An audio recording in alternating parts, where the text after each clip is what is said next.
Hey, it's Ed here in another series. I don't know what episode this is. I think 3 in Rome, and sort of this Asia tour that we're doing for some speaking and book signing. So it's really interesting. So now we're in Taipei. So first stop was in, and I already dropped that video, Ho Chi Minh City or Saigon in Vietnam. And so now we're in Taipei, Taiwan. And yeah, so super interesting. Healthcare obviously a little different, more mature than Vietnam, but not quite to the level of US, I would say. In general, of course, there's going to be outliers. And again, this is based on limited interaction with about 50 colleagues from Taiwan, but also a little bit more that I knew about them.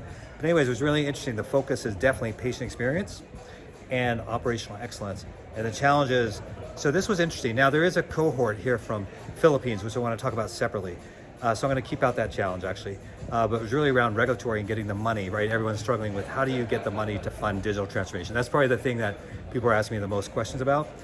And then in terms of adoption, money, biggest issue, change management. Makes total sense, right? That's a very common. So I really spent a lot of time talking about ROI and how do you achieve ROI. And if you do it as a techie, not going to get it. If you do it as a clinician, not going to get it. Do it as operation, you're not going to get it. But if you all band together, you will get it by really easily. So a lot easy. Let me say it this way: a lot easier. So interesting. They're a cohort from the Philippines, and their biggest challenge is staffing, right? Because what's happening? Like I know in the United States, I know Canada and other countries, they're going to the Philippines and recruiting nurses. I mean, the United States has been doing that for a long time, all sorts of nurse recruitment programs.